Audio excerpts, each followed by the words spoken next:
안녕하세요. 반갑습니다. 자, 오늘 투자 인사이트 시간에는 아티클을 하나 좀 소개해 드리려고 합니다. 이 아티클의 저자는 뉴욕대 교수 루비니 교수예요. 아마 들어보신 분들도 있을 텐데 비관적인 경제 전망으로 유명하신 분입니다. 그래서 이 아티클의 제목도 좀 무시무시해요. 2020년도에 Greater Depression, Great Depression이 이게 대공황이란 뜻이잖아요. 근데 여기다가 비교급 ER을 붙였어요. 그러니까 대공황보다 더한 공황이 2020년도에 다가오고 있다. 이제 이런 아주 무서운 내용인데요. 이 글에서는 그 10가지의 리스크 요인들을 루비니 교수가 조목조목 제시하고 있어요. 제가 그것도 좀 소개해 드릴 거고요. 근데 뭐 너무 겁먹을 필요는 없다고 생각합니다. 언제나 뭐 경제학자들의 예측이 맞는 건 아니기 때문에 그냥 이런 말을 하는 사람도 있구나 이 정도로만 이해하면 좋지 않을까 생각을 해봤습니다. 자, 다음 볼 거는 이 글의 이제 서두에 해당되는 부분인데 여기에 요지는 이런 거예요. U자형 회복을 하더라도 그 뒤에는 대공황이 찾아올 것이다. 그 이유는 10가지의 어떤 리스키한 트렌드가 있기 때문이다. 자, 이렇게 얘기를 하고 있고요. 이 서두 부분은 이렇게 두 파트로 나눠서 볼 수 있어요. 그래서 이 앞쪽 부분은 정책 실패를 얘기하고 있습니다. 지금 잘 아시다시피 미국 같은 경우는 이제 코비드-19로 경제가 어려워지니까 정부에선 재정 정책을 펼치고 있고 그 다음에 페드에선 통화 정책을 펼치고 있죠. 그렇게 해서 경기 부양책을 계속 쏟아내고 있는데 이 루비니 교수의 주장은 그런 정책들이 어떤 구조적인 모순을 해결하지 못하고 있다. 그 결과적으로 그러한 결과로 또 다른 위기가 필연적으로 다가오게 될 것이다. 아마도 그 필연적 위기라는 거는 이 루비니 교수가 말하는 Greater Depression을 얘기하는 거겠죠. 그다음에 이 아랫부분이 이제 하이라이트인데요. 그 Greater Recession이 U자형 형태로 올해에 회복을 하더라도 그 뒤에는 L자형의 Greater Depression이 따라올 것이다. 이제 이렇게 얘기하고 있죠. 네, 매우 무서운 전망입니다. 자, 그렇게 L자형 Greater Depression이 오는 이유는 이 글의 포인트죠. 이 10가지의 리스키한 트렌드가 있기 때문이다. 네, 자, 1번 리스크 먼저 설명드리도록 하겠습니다. 자, 1번 리스크의 내용은 민간, 가계, 정부의 엄청난 부채 증가입니다. 그래서 이런 부채 증가가 결국 대규모 파산으로 이어질 위험이 존재하고 있다. 자, 이런 얘기를 하는 거예요. 자, 민간 같은 경우는 이제 프라이빗 섹터, 뭐 회사를 얘기하는 거고요. 가계는 이제 일반 가정을 얘기하는 거고, 정부는 그냥 정부를 얘기하는 겁니다. 자, 그러면 첫 번째를 보시면 이런 얘기가 나와 있어요. 코비드-19에 대한 정책적 대응은 재정 적자, 엄청난 재정 적자의 증가를 초래했다. 이렇게 얘기하고 있는데 이건 이제 뭐 미국의 케이스를 보면은 미국의 뭐 양적 완화 뭐 이거 아시겠지만 미국 재무부에서 이제 그 재원을 조달하기 위해서 국채를 발행하고 그다음 페드에서 이제 그 국채를 매입하면서 유동성을 시중에 공급하는 이제 이런 그 통화 정책이잖아요. 근데 결국 국채라는 거는 국가의 부채이기 때문에 이 위기 대응 과정에서 이제 경기를 부양하기 위한 이런 정책들이 결국에 정부의 엄청난 재정 적자를 초래하고 있다. 이런 얘기를 하고 있고요. 그리고 이제 다른 많은 나라들도 이 과정에서 이미 부채 수준이 상당히 높은 수준에 왔다. 자, 이런 얘기를 하고 있습니다. 자, 그런데 이제 더 심각한 거는 가계나 회사의 소득 수준이 떨어지고 있다는 거예요. 그러니까 회사 같은 경우는 사람들이 소비를 안 하고 있으니까 락다운 조치나 이런 걸로 인해서 당연히 이윤이 발생을 안 해서 이제 어려워지는 거고, 그 다음에 가게 같은 경우는 이제 실업률이 높아지면서 일자리를 잃고 이제 그러면서 어려워지는 거죠. 그러다 보니까 이 사람들이 이제 프라이빗 섹터에서 이제 대출을 받거나 그러면서 이제 부채 수준이 감당할 수 없는 수준으로 지금 올라가고 있고, 따라서 잠재적으로 대규모 파산 사태의 위험이 있다. 그러니까 퍼블릭 섹터, 그러니까 정부도 계속 지금 재정 적자가 올라가고 있고, 그다음 민간, 즉 가정이나 회사도 이런 같은 대규모 파산 사태 위험에 처해 있다. 자, 이렇게 얘기를 하고 있는 겁니다. 자, 이제 두 번째 리스크인데요. 자, 두 번째 리스크는 이렇게 설명하고 있어요. 인구 통계학적 문제, 의료 복지의 지속 가능성. 루비니 교수는 이런 표현을 썼어요. 인구 통계학적 시한 폭탄이 선진국에 존재하고 있다. 자, 이런 얘기를 하고 있는데, 자, 그 설명을 좀 보도록 하겠습니다.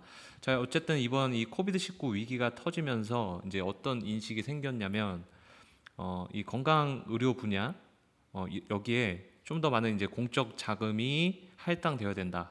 자, 이런 인식하고, 두 번째는 보편적인 어떤 헬스케어나 아니면 그와 관련된 물건들은 사치제가 아니라 필수제이다. 자, 이런 인식들이 퍼지면서 이런 분야에 좀 더 많은 퍼블릭 스펜딩, 그러니까 공적 자금들이 할당되어야 한다. 이제 이런 얘기를 하고 있는데, 자, 지금은 재정 지원을 하지 않는 분야인데, 이제 이번을 계기로 여기 이제 재정 지원을 하기 시작하면 이제 어떤 문제가 있냐면, 이런 선진국들은 대부분 이제 노령화 사회라는 거예요.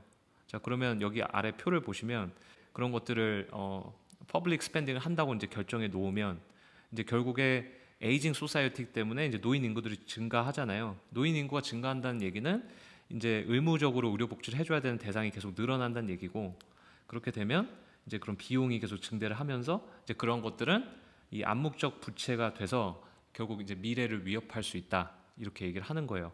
자, 그러면 이제 세 번째 리스크 요인에 대해서 설명드리도록 하겠습니다. 세 번째 리스크는 이제 부채 디플레이션이라는 건데요. 자, 간단히 설명드리겠습니다. 자, 이 부분을 보시면 이제 코비드-19로 인해서 딥 리세션이 오는 것 외에도 다음과 같은 일들이 일어날 수 있다. 자, 첫 번째는 자, 이런 일이 일어날 수 있다는 거예요. 이게 1번이죠. 그러니까 이제 공장이 안 돌아가면서 공장에 있는 기계들이 가동되지 않고 사용되지 않는다. 그리고 가동률 자체가 떨어진다. 자, 이런 일이 일어나고, 두 번째는 이제 노동시장에서 발생하는 일인데요. 지금 우리가 맨날 실업률 데이터를 보고 있잖아요. 그래서 노동시장에서는 대규모 실업 사태가 일어날 것이다. 그 다음에 3번은 공장이 안 돌아가니까 이제 원자재 가격이 폭락을 하게 됩니다. 저희 이번에 그 원유 가격 폭락한 거를 봤잖아요. 수요가 없기 때문에 이런 원자재 가격도 이제 폭락을 하게 되고, 이제 루비니 교수는 그러한 상황들이 부채 디플레이션을 가능하게 만든다, 이렇게 얘기하고 있어요. 이제 부채 디플레이션은 뭐냐면 경제 주체들이 부채를 상환하기 위해서 자산을 매각하기 시작합니다. 자산을 매각하기 시작하면서 이제 자산이 쏟아져 나오고, 그러면서 자산 가치는 하락하게 됩니다.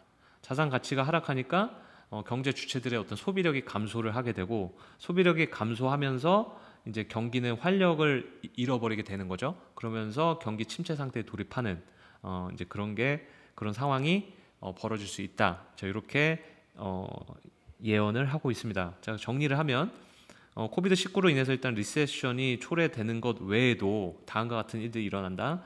첫 번째, 생산 설비의 가동률이 하락할 것이다. 두 번째, 노동시장에서는 대량 실업이 일어날 거고, 3번은 공장이 안 돌아가고 수요가 없으니까 원자재 가격이 폭락할 것이다. 자, 이러한 일들이 일어나면 부채 디플레이션으로 연결되는데, 부채 디플레이션이란 경제 주체들이 부채를 상환하기 위해서 자산을 매각하고, 그 결과 자산이 쏟아져 나오면서 자산 가격은 하락하고, 자산 가격이 하락하니까 경제 주체들의 소비력이 감소되고 소비가 일어나지 않으면서 경기가 활력을 잃고 침체 상태에 빠질 것이다. 자, 그러면 이제 네 번째 리스크 요인에 대해서 설명드리겠습니다. 네 번째 리스크 요인은 스태그플레이션이 발생할 수 있다라는 거예요. 그래서 여기 위에서 그 설명을 잠깐 보도록 하겠습니다. 자, 여기 보면은 이제 중앙은행이 이제 이런 조치를 취할 것이다, 이렇게 나오고 있는데, 뭐냐면 첫 번째는 이제 디플레이션에 맞서기 위해서, 그다음 두 번째는 이제 아까 얘기했듯이 이 위기 극복 과정에서 부채들이 엄청나게 빌드업 될 거잖아요. 근데 이자율이 폭등하면 안 되니까 이자율 폭등이나 디플레이션에 맞서기 위해서 이제 중앙은행이 이제 노력을 하게 되는데, 그 과정에서 이제 통화 정책들을 엄청나게 할 거라는 거죠. 뭐 예를 들면 양적 완화 같은 거, 이거를 파격적으로 한다는 얘기인데, 여기 보면은 more unconventional 하고 far reaching 이렇게 얘기했어요. 전례 없는 수준으로 이런 통화 정책들을 계속 할 거다. 그 이유는 디플레이션을 막고 그다음에 지금 부채가 굉장히 빌드업된 상태인데 이자율이 올라가는 걸 막기 위해서 이런 파격적인 통화 정책들을 계속 하게 될 것이다. 그럼 정부는 가만히 있느냐? 정부 가만히 있으면 안 되겠죠. 정부는 이제 아까 얘기했듯이 국채를 발행해서 그다음에 중앙은행은 그걸 사고 시중의 유동성을 계속 공급하는 이제 그런 것들을 계속 할 것이다. 결국 그것도 왜 하는 거냐면 디플레이션을 막기 위해서 한다는 얘기죠. 자, 지금 이렇게 이런 통화 정책이나 지금 미국에서 하고 있는 국채 발행하고 중앙에서 그걸 매입하는 그런 것들은 결국에 화폐 가치의 하락을 초래하고 인플레이션을 일으킬 수 있는 거잖아요.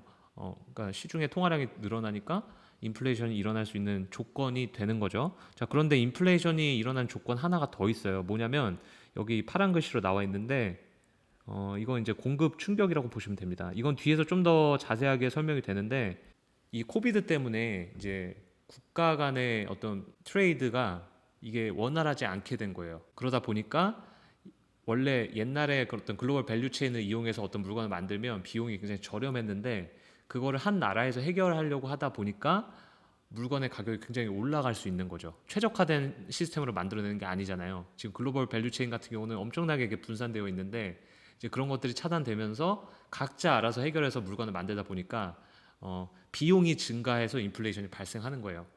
자, 그러니까 이제 두 가지 요인에 의해서 인플레이션이 발생하는 겁니다. 첫 번째는 돈을 찍어내는 그런 어떤 통화 정책에 의해서 인플레이션이 발생할 수 있고, 두 번째는 부정적 공급 충격, 글로벌 밸류 체인이 파괴되면서 그야말로 물건의 원가가 올라가는 거죠. 비효율화된 과정으로 물건을 만들어야 되니까 이제 그런 걸 부정적 공급 충격이라고 하는데, 어쨌든 인플레이션 요인들이 이렇게 두 가지가 있는 겁니다. 통화 정책과 부정적 공급 충격 두 가지에서 인플레이션 요인이 있는데, 또 하나는 경기는 좋아지지 않는다는 거예요.